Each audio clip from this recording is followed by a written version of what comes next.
Hello and welcome to ET Now. Finance Minister Arun Jaitley had a daunting task on his hands to soothe the frayed nerves of MNCs and corporates who have both severely criticized the UPA government's uncertain and unpopular tax regime.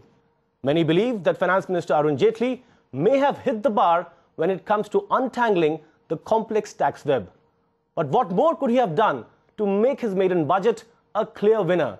To discuss that and much more on our special show called Budget 2014 Tax Decoded, we have three top experts from the world of tax: Dinesh Khannabar, Deputy CEO KPMG, Sudhir Kapadia, tax partner at EY, and Rajesh Simhan, Head of International Tax at Nishit Desai Associates. Gentlemen, thank you so much for taking out time and welcome to the show. Let's kickstart by talking about the manner in which the new government has treated the retrospective amendments to tax laws. These laws have created a furor internationally and, of course, have also given a bad name to India as an investment destination. Now, Mr. Jaitley has not formally called off or revoked the retrospective tax laws. Do you think that he's missed a wonderful opportunity? Let's start off with Mr. Khannabar.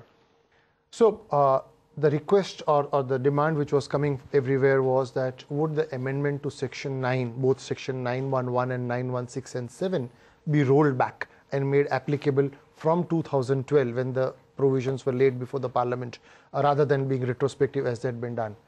And what we heard the Finance Minister say is two or three things. First, he says that litigation with regard to Section 911, the Vodafone case and whatever else, would go to what he called it a logical conclusion, which means that the law will be allowed to take its own course. He's then promised to set up a committee, a high-powered committee, where if there are any new matters on Section 911, they would be referred to that high-powered committee. I don't know what the high-powered committee would do, because the high-powered committee obviously has to function within the four corners of law. So in a sense, all that he has said is, going forward, I will not enact laws retrospectively. I will make them only prospective. Again, he has not put a framework, formal framework. It is merely a statement which he has made on the floor of the Parliament, which, given the fact that he's a finance minister, one can believe that probably while this government is there, or while he is there as a finance minister, you would not have retrospective amendments. I wish, one, that he would have put a formal framework to say that the laws will not be amended retrospectively. He, on the contrary, has asserted the right of the Parliament, which we all agree with. There is no question about it. Number two, I wish really that he had gone back and really set this whole controversy to rest by taking back the amendments and made them prospective from 2012. All right, so lack of a formal framework, that's the word coming in from Mr. Khannabar. Mr. Kapadia, let's take this forward with you. In some cases, he has said that those cases will be handled or taken care of by a special panel that is going to be appointed by the CBDT or the Central Board of Direct Taxes. How do you think that is going to work practically on the ground? So I think two things. On one point on which Dinesh made, on the framework or specific provision for not enacting retrospective amendment. I mean, frankly, in my view, that's a bit asking for too much. The reason is, that every country does have the sovereign right, whenever it feels. Now, that is a judgment call, that in what circumstances retrospective should be resorted to. So I think bringing it in the framework of law, to be fair to him, would have been nearly impossible to say, I will, you will never. But he, as you said, he has made, as Dinesh also said, he has made that commitment. Also, just one statistical point I noted, barring arguably one or two areas, there has been no retrospective amendment in this budget, which is, I think, itself an achievement of sorts, if we go by, recent experience. None, no major. And there are a few areas where he had to clarify that, this double deduction is not available. For example, house exemption. And there would have been a huge temptation to say this was never the intention, retrospective is due here. So he has refrained from that. So we have to take that on his word that, despite those temptations, he has not retrospectively amended those provisions. So anyway, so the point you're trying to say is, based on past precedent, India Inc. and MNC should be happy that this budget I think he has steered clear of any retro tax amendments. I agree, absolutely. I think we have to recognize this and acknowledge this fact that he has been true to his word. All right, point taken, Mr. Kapadia. On the high-powered committee, just to complete the question which you asked, just very quickly, as Dinesh rightly said, see, the high-powered committee cannot go beyond the pale of the law. So, if I think what he has done is it's some kind of, if I may use the word, a deterrent for an overzealous assessing officer trying to still invoke this particular provision, which is there on the law, Section 9, on the statute book, for a future transaction till this whole thing gets resolved. So he has said, look, yes, if the AO were to decide, you cannot curb his powers under the Act, but it has to go to a high-powered committee. Probably some guidance will emerge there to the AO to say, look, let sleeping dogs lie. Or if it is material enough, it could be a window for a negotiated settlement with the concerned taxpayer, where at least the ability to waive interest and penalty, there is some discretion under the law. Rajesh, let me get you in over here. Mr. Kapadia spoke about negotiated settlements when it comes to the CBDT panel as far as retro cases are concerned. What's your take on that front? So there are two aspects to it. One is that what the finance minister has obviously said is that whatever disputes have already arisen, I'm going to take it to the logical conclusion. So the question that you're really talking about is that there are a lot of transactions that have been entered into in the past couple of years. There may be potential indemnities and other negotiated aspects in the transaction documents. There is no clarity as far as that is concerned. So the question really that arises that yes, there is a possibility of settlement. There is a possibility that you can go to the high-powered committee. But the bigger issue that is always going to remain is that nobody knows whether the transaction is taxable or not. What happens to the past transactions where there are potential indemnity obligations? How do I negotiate future transactions? Because I cannot go in on the assumption that, well, the matter will, if there is an issue, the matter will get referred to a high-powered committee or high-level committee. I think that's where the bigger challenge today lies. That yes, there are good statements that are being made saying that we'll try not to bring in retrospective laws. We will try and ensure that the assessing officer does not exceed his brief or go after taxpayers. All of that, those are good comments. But there is a practical problem that's going to be there on the ground as to how do you really go ahead with transactions. Negotiate future transactions. Mr. Kanabar, what do you have to say on that front? I think we are missing out one key element here. First of all, how do you, forget retrospective or prospective, how do you interpret section 911? That's the moot question. Because there are a number of issues where section 911, if I may dare say, is very, very poorly worded. Do you think there was enough time for discussions with stakeholders and for internal deliberations to clarify section 9 once and for all? I think SHOM committee itself had enough and more deliberations with the stakeholders. That committee operated for a period of few months. In fact, if you read the report, it documents how many people they met and what views they got. So it was a committee which had extensive deliberations. In fact, I couldn't understand why did the previous government itself not really. So there were two things which SHOM committee looked. One was GAR, where the government came back to say we accept the report with whatever caveats it did. But there was nothing done qua section 9 only because the Vodafone settlement was pending. And I really can't understand why can't we distinguish the two. One is the retrospective part, other is assuming the section applies today. I'm not referring to prospective or retrospective. How does one interpret that section? Because it's very, very poorly worded. I totally agree with Rajesh that today in every single transaction, there's a question of interpretation. What is substantial? How do you deal with de minimis transfers? How do you deal with listed company overseas? And a framework has been very rightly provided by the SHOM committee. So why do you think the SHOM committee's reports have still not seen the light of the day when it comes to being formally adopted, Mr. Kapadia? That particular report of SHOM, I think, came 18 months ago, with all deliberations, as Dinesh rightly put it. One additional fact here, we are talking about the SHOM committee report. Let's also remember there is a standing committee, parliamentary standing committee on finance report which was headed by Mr. Yashwant Sinha of the ruling party.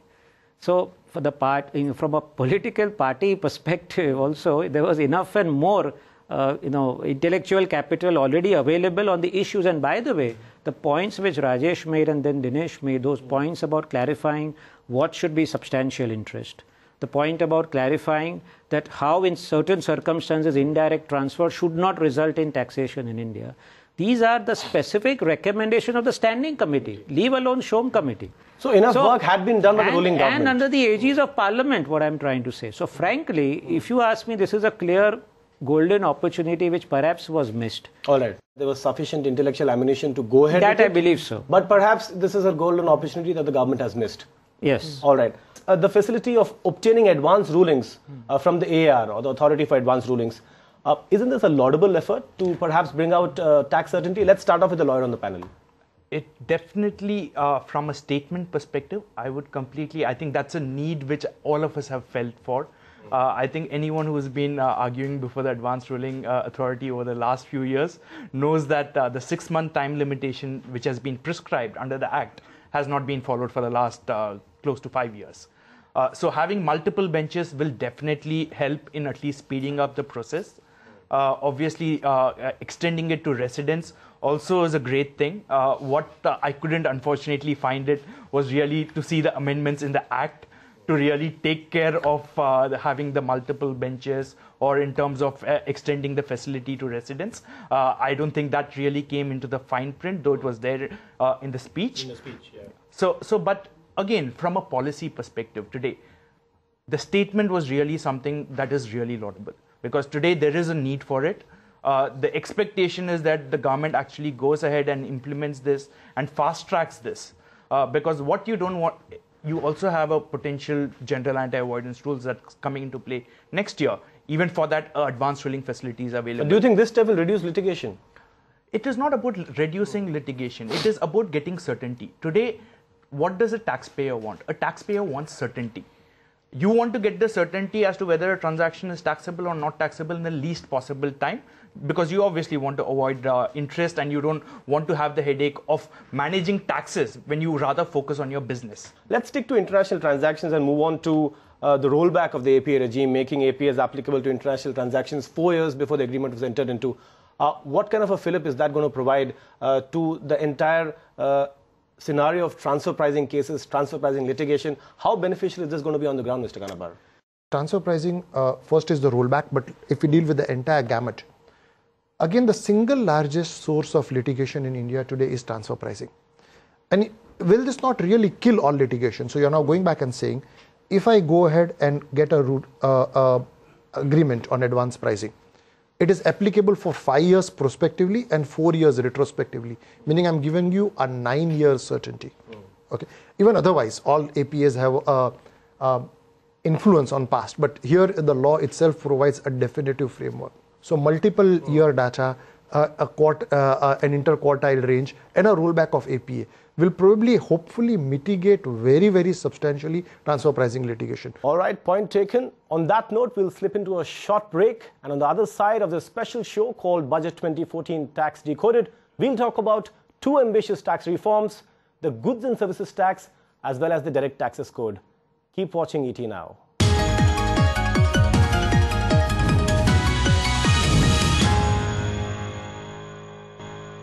Welcome back to Budget 2014 Tax Decoded. Mr. Kapadia, now let's talk about GAR, General Anti-Avoidance Rules. The expectation amongst corporates was that perhaps Arun Jaitley would defer it further, but clearly what has been clarified by the government is that it will kick in by April 2015. Now, the fear in the industry is that the tax administration is not well prepared, that the GAR guidelines have not yet been clarified. And in the absence of this, the industry fears that GAR perhaps could be a monster that would go out of control. How big a setback is it that the BJP government has decided not to further defer GAR? I don't think it's a setback, but yes, to use the same terminology which was popular in the BJP campaign, what corporate India says is, "Ye dil mange more." So, you say, why should GAR come in now? Should it not be? But on a serious note, I think if I may summarize what the concern is, it is as follows. See, internationally, wherever GAR has been introduced, so by the way, it's not unique to India, so you can't quarrel against the concept of GAR. It is used as a deterrent mechanism. It is not a revenue raising measure. It is not like a charging section that this is your income and I'll tax you on this. It is a deterrent to say, hold on, if you are going to be too sharp in what you plan for your taxes, etc., then we are watching you and we can challenge it under GAR. In fact, statistics show that very few cases are actually invoked under GAR, wherever it is operational in maturer jurisdiction. But do you think the absence of a deferral comes as a disappointment? So I think the issue, why it is coming, so coming to that point is because, and I'll juxtapose it with the recommendations of the Tax Administration Reform Commission, which was again headed by Dr. Shom. That's a mirror to the tax administration. I've never seen such a scathing critique of what the existence of the situation is today in the tax administration. Now, I think if you are able to implement even some of those recommendations and accept that a lot of change is required in terms of the evolution of the mindset of the tax administration, that is the right time to introduce GAR. So clearly you're trying to say that the tax regime needs to evolve. Mr. Kanabar, you advise several companies. In the absence of clear-cut guidelines on GAR, we have heard from the government that it's going to be kicked in by April 2015. What would you tell your clients when it comes to certain transactions that may potentially attract GAR? So, Sudhir made a point very rightly that no good tax regime can ever say that we will not have GAR or will permit abuse of law. It goes back to the proposition that look at transfer pricing. Indian transfer pricing regulations are consistent with OECD guidelines. Nothing wrong with them, it's the implementation. And on implementation, we are supposed to be having 70% of global litigation sitting in India. So again, it will become a revenue generating exercise. And the biggest issue which comes in, for example, what are we talking about Mauritius again? So there is a trust deficit. That's a given thing today, that there is a trust deficit between the revenue and the taxpayer. This government coined the word tax terrorism. That's right. You want to overcome that, bridge that deficit, and then go back and do whatever you need to do. And in a situation like that, rather than allow, so the deferral of the GAR, the suggestion that it be deferred was, as Sudhir mentioned first, is the revenue up to speed? Are we bridging that trust deficit? That hasn't happened. And you are allowing this to happen. You are throwing open again the Mauritius controversy. You are looking at foreign investment. What is the message that you are giving to foreign investors? So we spoke about not changing Section 911 as one big miss. This is the second big miss. All right, so that's the second big miss, and perhaps coming at a time when the trust deficit hasn't really been shortened between the tax administration and corporates. Let's move on from GAR now to the DTC. And here I would like to get Rajesh in. Now, a lot of tax experts were of the opinion that the DTC has been diluted. It's perhaps been mutilated beyond recognition. A lot of people thought that the budget would be used to bury the DTC. That's not happened clearly because FM said that we'll review it. Your take on that? Again, you have to look at it in context. The government has been in power for 45 days. Having the FM going and making a statement that I'm going to junk the DTC, probably not expected. A review is a nice way of saying we'll look at it, we'll consider it, we'll see what we want to do. It's a nice way of pushing it down into future. So today, I don't think if you're looking at it and saying, am I worried about DTC coming into place? I don't think so. Even if the government wants to go back and relook at the DTC, it is going to take a substantial time. There is going to be a substantial rework that will be required. So much so that there is a very likelihood probability of it being jumped.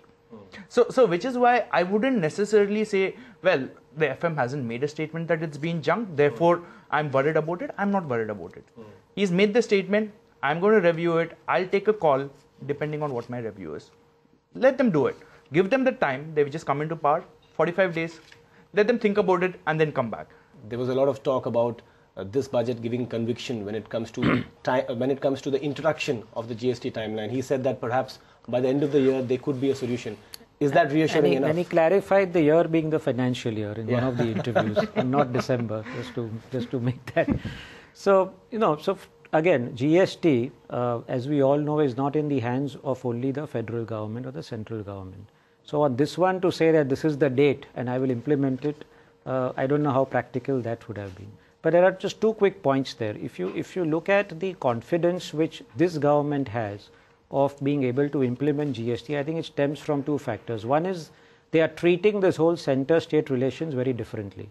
There was a small change in the MNREGA, becoming from a central to a state scheme for implementation. It looks small, but it means that you are looking at the whole center-state relationship very differently. So I think the confidence stems from this fact that the states will be more cooperative. And I think the second point, somewhere, according to me, what Mr. Jaitley has hinted on more than one occasion, better to introduce a slightly imperfect law than wait for a pure, what I call the New Zealand kind of GST, without any exemptions, very pure, full input credits, etc. And he has hinted enough on that to say, fine, petroleum, you want to keep it out, states will not agree, keep it out. Something else you want to keep it out, keep it. Even 80% of what you want, you can introduce. Might as well as introduce that, and slowly the others will come on board. That, I think, is the thinking, if I read the sign. All right. Mr. Kanabar, are you satisfied with his statements on the goods and services tax regime? I would think so. I think the couple of comments which he made, he said that in my multiple discussions with the finance ministers of the state, individually and collectively, I have been able to allay most of the fears. Probably there is one larger issue on indirect taxes, which I think would, if we don't speak about, would be incorrect. And that Please go ahead. This is this issue on requirement to pay taxes when you are in appeal. And this is a very large amendment, and I think an amendment which is going to come to haunt us.